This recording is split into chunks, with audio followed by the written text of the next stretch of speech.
ಇಡೀ ದೇಶ ವಿದೇಶಗಳಲ್ಲಿ ರಾಮ ಮಂದಿರದ ಬಗ್ಗೆ ಚರ್ಚೆ ಆಗುತ್ತೆ ನೋಡಿ, ಅದ್ಭುತವಾಗಿ ಅಲ್ಲಿಂದ ಇಲ್ಲಿ ತನಕ. ಪ್ಲೀಸ್ ಕಮ್ ನೋಡಿ, ಎಲ್ಲಿಂದ ಇಲ್ಲಿ ತನಕ ನೋಡಿ ಎಂತೆಂಥ ಹೂಗಳನ್ನು ಹಾಕಿದ್ದಾರೆ.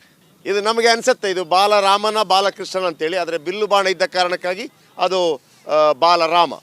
ಇನ್ನು ಮುಂದೆ ಬಾಲರಾಮನ ಸ್ಟೋರಿಗಳು ಕೂಡ ಭಾಳ ದೊಡ್ಡ ಮಟ್ಟದಲ್ಲಿ ಸಂಚಲನ ಉಂಟು ಮಾಡಲಿದೆ. ಇಲ್ಲಿ ತನಕ ನಾವು ಬಾಲಕೃಷ್ಣ ಮಾಡ್ತಾ ಇದ್ವಿ ನೋಡಿ, ನೋಡಿ ಎಲ್ಲ ಕ್ಲೀನಿಂಗ್ ಎಲ್ಲ ಆಗ್ತಾ ಇದೆ. ಮೇಲ್ಗಡೆ ನೋಡಿ ಹೆಂಗಿದೆ, ಬಾ ಬಾ ಬಾ ಬಾ ಶ್ರೀರಾಮ ಜನ್ಮಭೂಮಿ ಮಂದಿರ್ ನೋಡಿ, ಪ್ರಾಣ ಪ್ರತಿಷ್ಠಾ ಟಾಪಲ್ಲಿ ನೀವು ಓದ್ಬೋದು.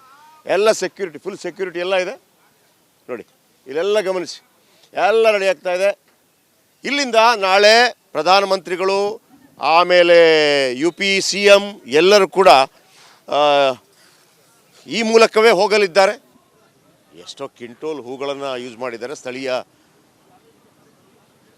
ಹೂ ಬೆಳೆಯೋರ ಹತ್ರ ಎಲ್ಲ ತಗೊಂಡಿದ್ದಾರೆ ನೋಡಿ ನೋಡಿ ನೋಡಿ. ಬಾ ಬಾ ನೋಡಿ, ಇಲ್ಲೊಂದು ಹೂವಿನಿಂದ ಫುಲ್ ಒಂದು ಆನೆ ರೆಡಿ ಮಾಡಿದ್ದಾರೆ.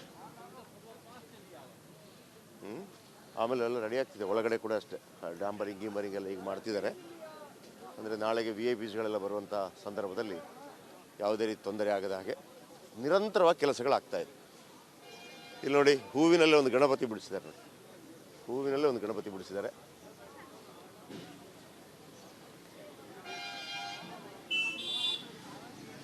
ಅಲ್ಲಿಂದ ಇಲ್ಲಿ ತನಕ ನೋಡಿ, ಎಲ್ಲ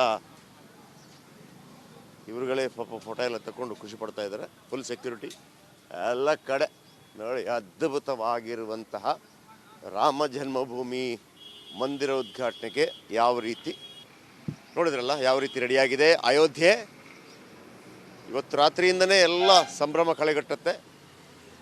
ಸಾಕಷ್ಟು ಸಂಖ್ಯೆಯಲ್ಲಿ ಜನಗಳು ಬರ್ತಾ ಇದ್ದಾರೆ. ನಿನ್ನೆ ರಾತ್ರಿ 8 ಗಂಟೆಯಿಂದ ಅಯೋಧ್ಯೆ ಎಂಟ್ರೆನ್ಸನ್ನು ನಿಲ್ಲಿಸಲಾಗಿದೆ, ಅಂದರೆ ಗಡಿಯನ್ನು ಬಂದ್ ಮಾಡಲಾಗಿದೆ. ಸೊ ಹಾಗಿರುವಾಗ ವೀಕ್ಷಕರೇ, ನಾವು ನಿರಂತರವಾಗಿ ನಿಮಗೆ ಸುದ್ದಿಗಳನ್ನು ಕೊಡ್ತಾ ಹೋಗ್ತೀವಿ. ರಿಪಬ್ಲಿಕ್ ಕನ್ನಡದಲ್ಲಿ ನಮ್ಮಷ್ಟು ಸುದ್ದಿಗಳನ್ನು ಇಲ್ಲಿ ತನಕ ನಿಮ್ಗೆ ಯಾರೂ ಕೊಟ್ಟಿಲ್ಲ. ಅಯೋಧ್ಯೆಗೆ ಸಂಬಂಧಪಟ್ಟ ಹಾಗೆ ಎಲ್ಲ ರೀತಿಯ ಸುದ್ದಿಗಳನ್ನು ಕೂಡ ಕೊಟ್ಟಿದ್ದೀವಿ, ಇಂಚಿಂಚು ಮಾಹಿತಿ. ನೀವು ನಾಳೆ ರಿಪಬ್ಲಿಕ್ ಕನ್ನಡ, ನಾಳೆ ಇವತ್ತು ನಾಡಿದ್ದು ಎಲ್ಲ ದಿನ ರಿಪಬ್ಲಿಕ್ ಕನ್ನಡ TV ಆನ್ ಮಾಡಿ ನೋಡ್ತಾ ಇರಿ. ನಾವು ಕೊಡೋ ಸುದ್ದಿಗಳನ್ನು ಬೇರೆ ಯಾರೂ ಕೊಡೋದಕ್ಕೆ ಸಾಧ್ಯವಿಲ್ಲ. ಇದು ನಮ್ಮ ವಾಗ್ದಾನ. ಕ್ಯಾಮ್ರಾ ಪರ್ಸನ್ ರಾಜು ಅವ್ರ ಜೊತೆ ಜಯಪ್ರಕಾಶ್ ಶೆಟ್ಟಿ, ಅಯೋಧ್ಯೆಯಿಂದ.